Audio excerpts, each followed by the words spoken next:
La rivière a tout inondé. Maintenant, elle s'est retirée, mais lorsqu'elle montera de nouveau, elle emportera encore avec elle les maisons et les terres. Nous avons perdu nos moyens de subsistance.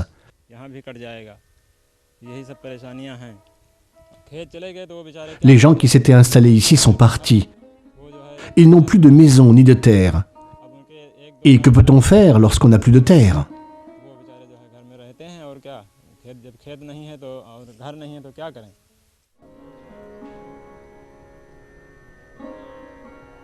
Les crues de la rivière Gagra ont détruit les moyens de subsistance de plus de 5000 familles du district de Baharaich, dans le nord de l'Inde. En une nuit, l'eau a emporté les champs fertiles des paysans.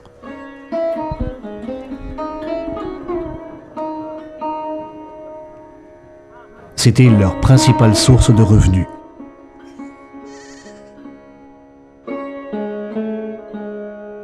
Leurs maisons ne sont plus que ruines. Les villageois font face à un avenir bien incertain.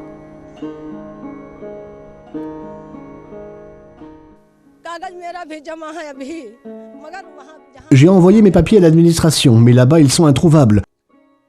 Aucun responsable ne veut nous écouter.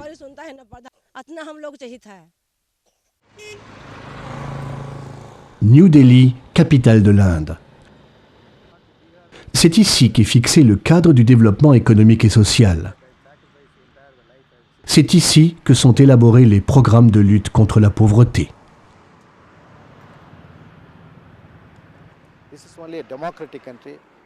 Nous sommes un pays démocratique. Tous les gouvernements et les partis politiques en sont conscients. Nous savons que nous devons répondre aux attentes de la population et nous croyons que nous allons pouvoir éradiquer la pauvreté à bref délai. Des affiches colorées annoncent ces programmes dans tout le pays. Par exemple, la distribution de cartes d'alimentation aux pauvres. Elles leur permettent d'acheter de la nourriture à des prix plus bas. Pourtant, les habitants de Baharaich n'ont pas reçu de telles cartes. Pas d'autre aide gouvernementale en vue, comme des terres, du travail, des maisons, voire une aide financière directe. Les gens ont attendu l'aide du gouvernement, en vain. Aujourd'hui, ils essaient de s'aider eux-mêmes. Nombreux sont ceux qui se sont endettés à des taux usuraires pour nourrir leur famille. Personne ne sait comment ils pourront rembourser leur crédit puisque les inondations leur ont arraché leurs terres qui étaient leur seule source de revenus. Au cours de la dernière décennie, l'économie indienne a connu une croissance très rapide et la puissance économique du pays est visible partout. Aujourd'hui, l'Inde dispose de ressources suffisantes pour lutter contre la faim et la malnutrition.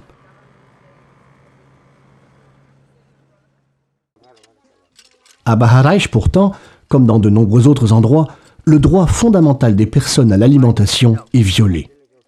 Que peut-on faire pour eux ?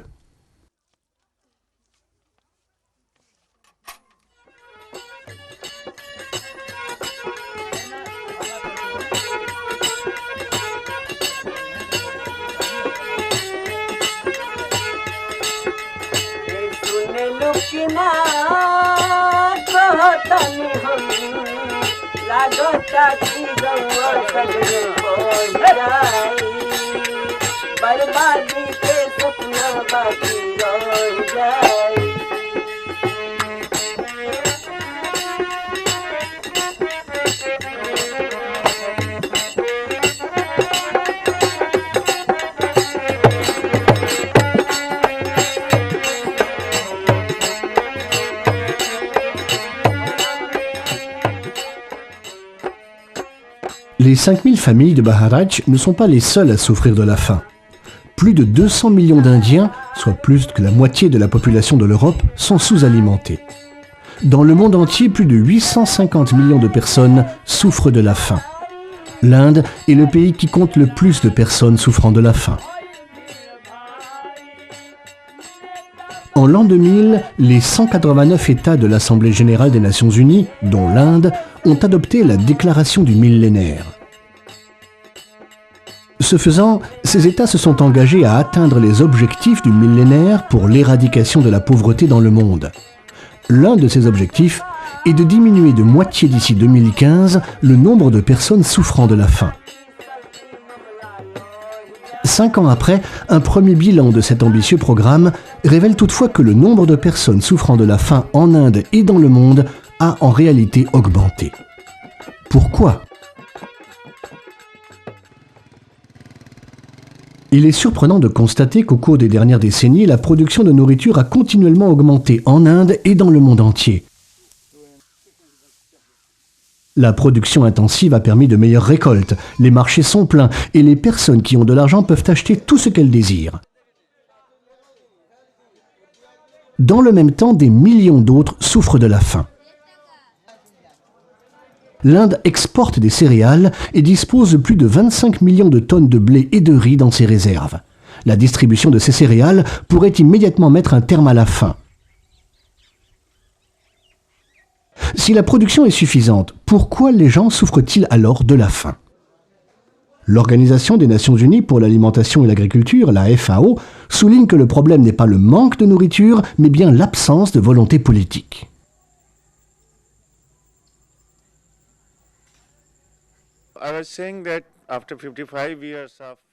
Après 55 années de ce que l'on appelle le développement planifié, la volonté politique envers la population fait toujours défaut. D'où la question, les gens ont-ils un droit à la vie ou bien dépendent-ils du bon vouloir de la charité et du bon vouloir de l'État ?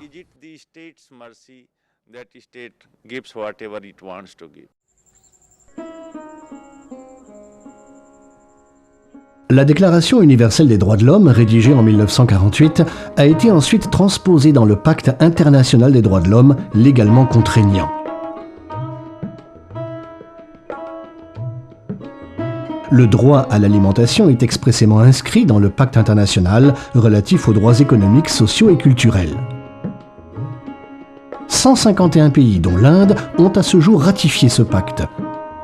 Malheureusement, la plupart des États sont loin de concrétiser le droit à l'alimentation pour tous. La plupart des États ont ratifié le pacte international relatif aux droits économiques, sociaux et culturels et ont donc l'obligation de tenir les engagements qui en découlent. Les droits de l'homme et les devoirs des États sont les deux faces d'une même médaille. Les hommes ont des droits et les États ont des devoirs. Les droits de l'homme permettent aux êtres humains d'obliger l'État à remplir ses obligations.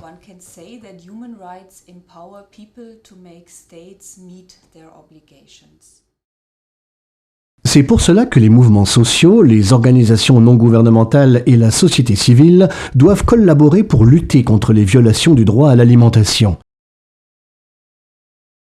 Ils doivent faire pression sur l'État pour qu'il remplisse les obligations qui découlent de ce pacte. FIAN a été fondée pour aider les victimes des violations du droit fondamental à l'alimentation. FIAN est la seule organisation internationale humanitaire qui se concentre uniquement sur les droits fondamentaux économiques, sociaux et culturels des êtres humains et plus spécialement sur le droit à l'alimentation. FIAN International est présente dans plus de 60 pays d'Afrique, d'Amérique, d'Asie et d'Europe.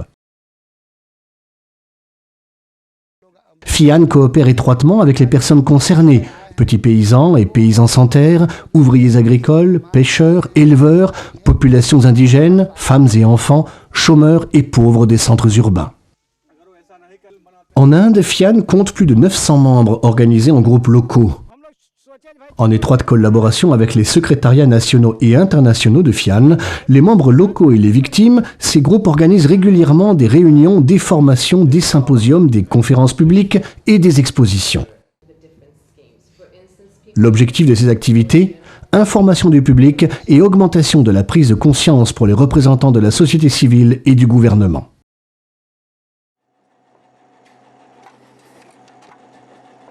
Grâce à son large réseau, FIAN peut vérifier soigneusement les violations du droit à l'alimentation et lancer des actions adaptées. Lors d'une de ces violations, l'information est tout d'abord collectée, vérifiée, analysée, puis des mesures appropriées sont prises pour aider les victimes.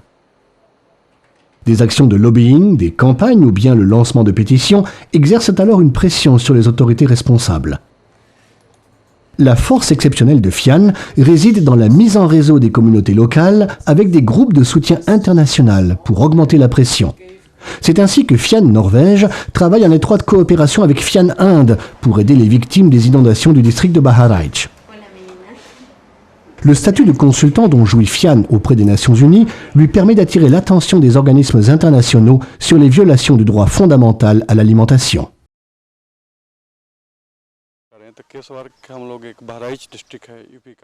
Nous avons travaillé sur des situations de violation dans le district de Baharaich, près de la frontière népalaise. Nous nous sommes battus pour la distribution de cartes d'alimentation et pour les terres des personnes déplacées à cause des crues de la rivière Gagra, et nous avons alerté les autorités gouvernementales. Résultat, la population déplacée a été consultée. Ceci influence aussi la situation d'autres personnes déplacées, et c'est un exemple de travail efficace. Il existe un certain nombre de violations graves des droits de l'homme en Uttar Pradesh. Dans le cadre de notre travail, nous menons des enquêtes, interrogeons la population et analysons les données collectées. Notre intervention, qui reposait sur ces faits établis, a alarmé le gouvernement qui a accédé à certaines de nos demandes. Il va probablement en accepter d'autres dans le futur.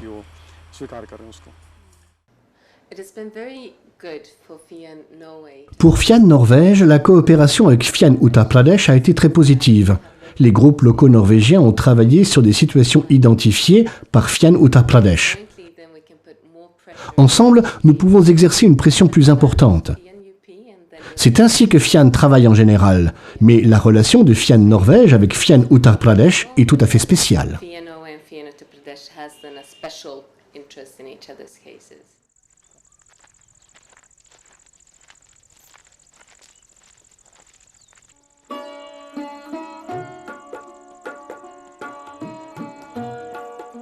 L'une des méthodes de FIAN est d'effectuer des missions d'enquête pour rassembler des informations soigneusement vérifiées de violation du droit fondamental à l'alimentation dans des cas sélectionnés.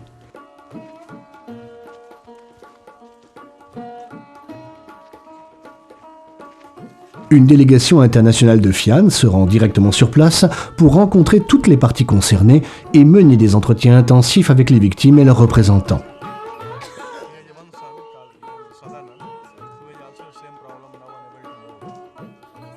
Les informations collectées dans le cadre des observations, des entretiens par l'analyse de données secondaires sont regroupées dans un rapport.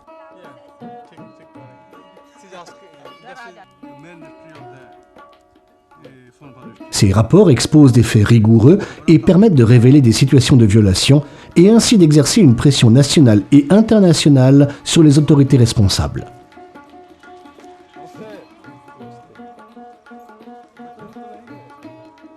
Les membres de FIAN rêvent d'un monde libéré de la faim, un monde dans lequel chacun peut vivre dans la dignité, un monde dans lequel les droits de l'homme sont respectés.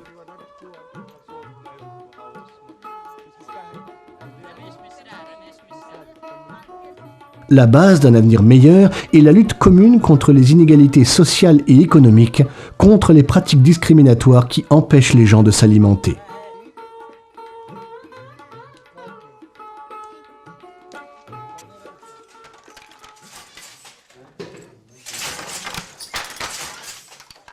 Les gens doivent gagner suffisamment pour pouvoir acheter à manger ou posséder des terres et produire leur propre nourriture. C'est pourquoi FIAN s'est engagé dans la lutte en faveur des salaires minimums, une condition essentielle pour la survie des personnes sans terre. Le gouvernement indien a déjà reconnu cette exigence et a introduit des réglementations concernant le salaire minimum. Malgré tout, les salaires actuellement versés sont souvent bien inférieurs au minimum fixé. Les membres d'une mission d'enquête ont ainsi appris que les tisserands ne reçoivent pas les salaires minimums légaux. Nous recevons seulement 200 roupies pour 6 jours de travail. Ce n'est pas assez pour survivre. Mais comme nous n'avons pas d'autre travail, nous devons continuer. Nous ne savons pas quoi faire. C'est très difficile de nous nourrir, ainsi que nos enfants. J'ai besoin de 10 heures de travail par jour, pendant 10 à 12 jours, pour faire un sari qui me rapporte environ 350 roupies. Mais nous n'avons pas suffisamment de travail. Souvent, le patron nous dit « Viens chercher ton argent plus tard ». Je ne vais pas apprendre à mes enfants le métier de tisserand. Je veux qu'ils apprennent un autre travail. Par exemple, la mécanique.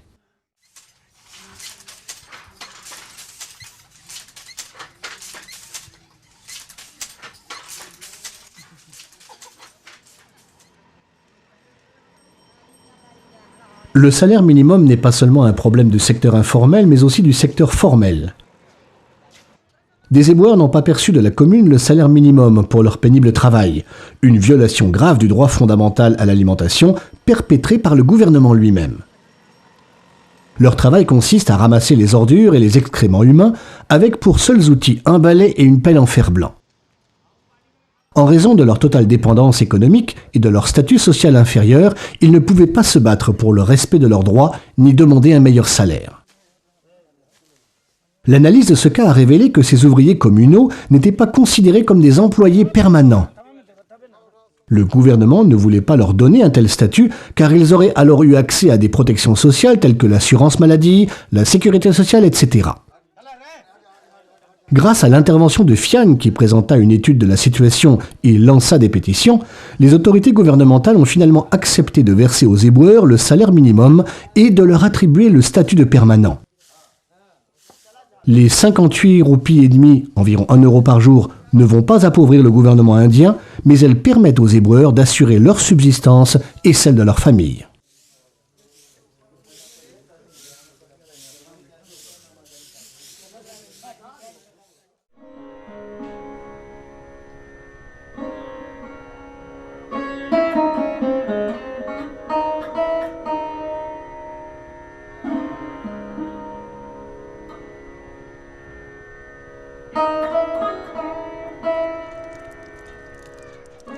L'eau est la source de toute vie. C'est une ressource essentielle pour tous les êtres vivants, pour boire, pour préparer la nourriture, pour l'hygiène personnelle, pour l'agriculture et pour l'élevage. Une eau non polluée est fondamentale pour la prévention des maladies. L'accès à l'eau pour l'usage personnel est un droit humain fondamental. Un accès durable à l'eau d'irrigation est une question de survie pour environ 70% de la population indienne, en particulier pour les paysans et les travailleurs agricoles. L'eau est aussi à la base de la subsistance de millions de pêcheurs. Cependant, des pratiques agricoles et industrielles non axées sur la durée ont entraîné une pollution et une réduction dramatique de cette précieuse ressource naturelle. Bien que les dispositions légales exigent que les effluents et rejets industriels soient filtrés avant d'être rejetés dans la nature, elles ne sont souvent pas appliquées. La centrale thermique d'Obra rejette quotidiennement des tonnes de cendres. La rivière Renuka, autrefois très poissonneuse et connue pour ses eaux claires, n'est plus maintenant qu'un noir cloaque.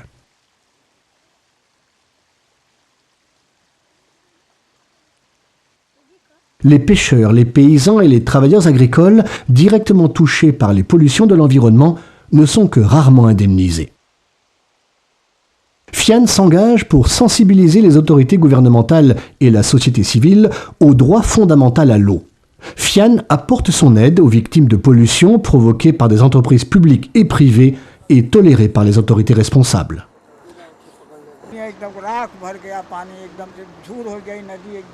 La rivière s'assèche, elle est de plus en plus polluée. Que pouvons-nous faire, nous les pauvres? Avant j'étais pêcheur, mais aujourd'hui il n'y a plus de poissons et plus de travail. Les pauvres meurent.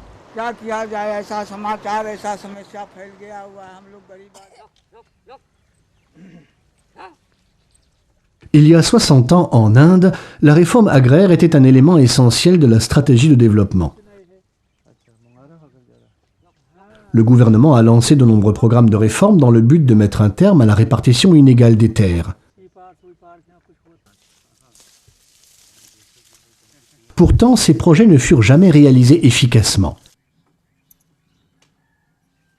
Voilà pourquoi en Inde, des millions de pauvres luttent encore pour leur survie sur des parcelles très petites ou sans avoir de terre. Une forêt près du village de Kiri, habitée principalement par les Adivasis, la population indigène de l'Inde. Tout au long de l'histoire indienne, les Adivasis ont été discriminés et exclus. Krishna Prasad est l'un d'entre eux. Il ne possède qu'une petite parcelle de terre et ramasse du bois sec dans la forêt pour survivre. Le bois est vendu par sa femme le lendemain. Il reçoit 25 roupies, soit 50 centimes d'euros, pour un fagot. La forêt, propriété du gouvernement, a été illégalement exploitée par des groupes d'intérêts influents. Grâce à Fian, cette exploitation a pris fin.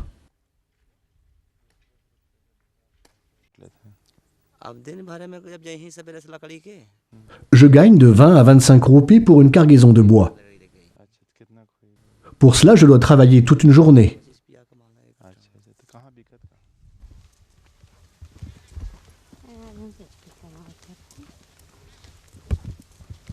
मुझको लगा कि इलाका जो है इसमें कुछ करने की ज़रूरत है क्योंकि ज़मीन जो है बहुत बड़े-बड़े लोगों के हाथ में है और Il fallait faire quelque chose dans cette région. Des individus influents s'approprient la terre. Les gens n'ont plus de moyens de subsistance. Quelles perspectives ont-ils? La situation est mauvaise.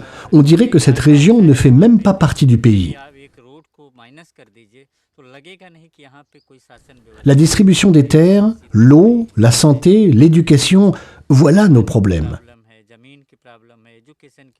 Chaque famille a perdu 1 ou 2 enfants. Grâce à Fian, l'école distribue au moins un repas à midi. Incapable de réussir la réforme agraire, le gouvernement indien a alors élaboré d'autres programmes pour assurer au moins les besoins de base des enfants.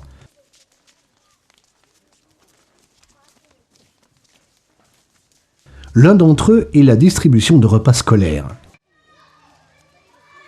Cette distribution de repas scolaires remplit 2 objectifs. Elle améliore la situation nutritionnelle des enfants et incite les parents à envoyer leurs enfants à l'école. Ce programme a obtenu des résultats très positifs. C'est pourquoi la Cour suprême de l'Inde a ordonné en 2001 à tous les États indiens d'introduire dans toutes les écoles publiques la distribution de repas scolaires. L'État d'Uttar Pradesh a rejeté cet ordre de la Cour suprême au motif du manque de moyens. Fian a alors uni ses forces à celles d'autres organisations dans une campagne intensive pour la mise en œuvre du programme de repas scolaires. Après 2 ans de campagne, ces efforts ont porté leurs fruits. Le gouvernement de l'Uttar Pradesh a commencé la distribution de repas scolaires dans 16 districts pauvres sélectionnés. L'école de Kiri, où vont les enfants de Krishna Prasad, en fait partie. 520 enfants bénéficient maintenant d'un repas de midi gratuit. Un petit pas, mais aussi un grand succès dans la longue lutte pour la réalisation du droit fondamental à la nourriture.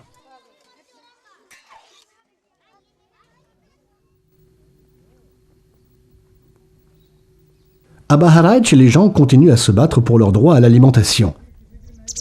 Grâce à l'influence de Fian, les responsables ont pris conscience de la situation et des cartes d'alimentation ont été distribuées. Le problème n'est cependant pas résolu. Les gens ont encore besoin d'aide. Le principe des droits de l'homme, tels qu'ils sont défendus par Fian en collaboration avec d'autres organisations, les individus de la société civile et les gouvernements, est un instrument puissant dans la lutte destiné à transformer en réalité le droit fondamental à l'alimentation.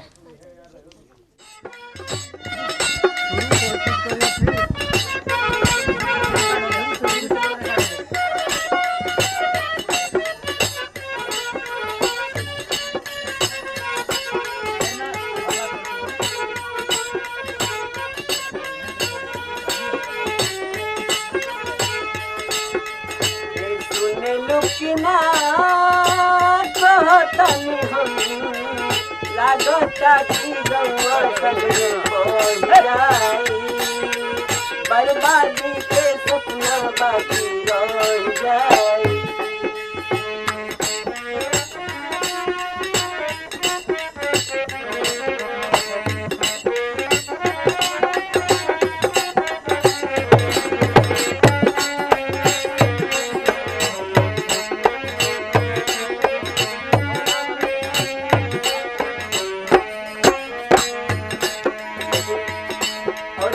खतरा बा यही जारार पे भइल भीड़ भारी नेता मिनिस्टर गुआइले सरकारी यही जरार परी भइल भीड़ भारी नेता बने तोरे बुआइले सरकारी ये सरकारी सभे लागल बा हो, सभे लागल बा तन मन धन से मैया लागता कि सब्जी मामला लोह जाई बर्बादी के लक्षण बाकी रह